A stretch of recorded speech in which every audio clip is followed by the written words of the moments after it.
All right, so if you've got a boat, listen up. There is one simple DIY job you absolutely need to master, and that's replacing your outboard's fuel filter. In this explainer, we're going to give you all the confidence and the know-how to protect that engine and keep your days on the water completely trouble-free. Okay, let's dive in. It's a great question to start with, isn't it? And the answer, of course, is the fuel filter. This little guy is pretty much the unsung hero of your outboard, and believe me, ignoring it can lead to the exact kind of headache every single boater dreads. I bet this is why you're watching right now. You're looking to be proactive, right?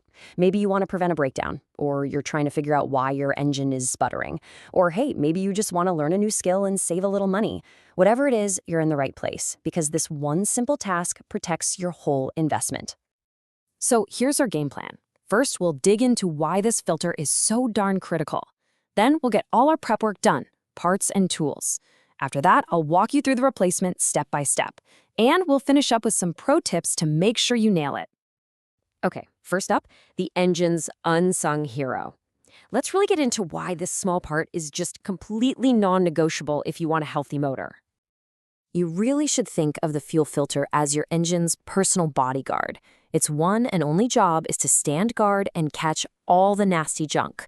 I'm talking rust, dirt, and especially water from condensation or bad fuel, before it can get inside and cause some serious and seriously expensive damage. I mean, just look at this comparison right here. On the left, a clogged filter is literally starving your engine of fuel. That's what causes all that sputtering and power loss. But on the right, with a clean filter, you get a nice steady flow of fuel for optimal power and efficiency. The difference is absolutely night and day. So what's the magic number you need to remember? 100. That's the general rule for a lot of outboards, like Yamaha's, a new filter every 100 hours of use. But, for most of us, an even easier rule is just to replace it once a year. Make it part of your preseason ritual, it's perfect. All right, so we know why this is so important. Now, let's get into section 2, all about the prep. Seriously, getting your parts and tools lined up first is the secret to making this job quick, totally smooth, and successful. Now, your first decision is a really big one. What kind of filter are you going to buy? This chart lays it all out. Look, while those budget aftermarket parts are cheap, they come with huge risks to quality, to fit, even to your warranty. OEM filters, that's original equipment manufacturer, are made specifically for your engine.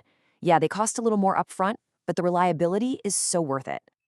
And hey, you don't have to take my word for it. This quote from the pros at US Boat Works says it all. Using a cheap filter is a gamble that can flat out harm your engine. The takeaway here couldn't be simpler. Just stick with quality. Okay, here's your shopping list. Besides getting the right OEM filter, the rest of the stuff is pretty basic. You'll want some gloves, a bunch of rags, and a container to catch any spilled fuel. A filter wrench might help, and you should probably have a couple of basic wrenches handy, like a 10 or 13 millimeter, depending on your specific motor. All right, it is time for section 3, the step-by-step guide. This is where we get our hands a little dirty, walking through the whole process, from getting that old filter out to getting the new one in the right way. This whole job really just boils down to these 4 core steps. First, safety prep. Engine is off. Second, yank that old filter, but use a pan to catch the fuel that's going to spill out. Third, install the new one, and I have a really important tip on that coming up. And finally, you prime the system with the primer bulb and do one last check for leaks. See? Simple. Now listen up, because this is one of those little details that makes all the difference. Before you screw that new filter on, always lubricate the rubber gasket. Just a little bit of clean fuel or oil will do. This tiny step stops the gasket from bunching up or tearing and guarantees you get a perfect, leak-free seal. Don't skip it. And that brings us to our last section, pro tips and final checks. We've covered the how, so now let's talk about how to do it right by avoiding all those little mistakes that can turn into big problems. So here are the 5 most common ways people mess this up. Number 1, over-tightening. Just remember, hand tight plus about a quarter turn is usually all you need. Next, people just forget to prime the system with the bulb. Also, triple check that little directional arrow so you don't install it backward.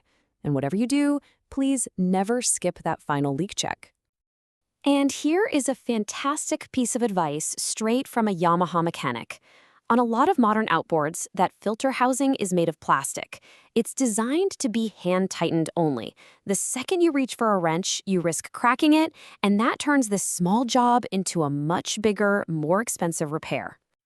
So, how do you know if it's time for a change outside of that yearly schedule? Well, your engine will literally tell you.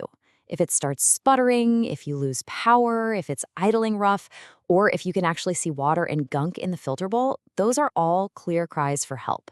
Your filter is clogged and it needs to be replaced right now. Stories from the shop floor are always the best teachers. A mechanic told this one about a filter on a Mercury that was completely seized up from saltwater corrosion. The lesson here? If you're a saltwater boater, putting a tiny dab of anti-seize compound on the filter threads can save you a world of hurt down the road.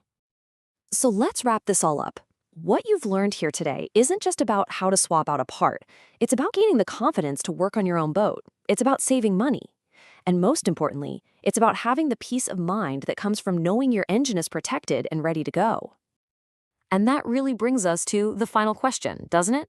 You've got the knowledge now, you have the roadmap, so the only thing left to ask yourself is your outboard really ready for the water? Go check that filter.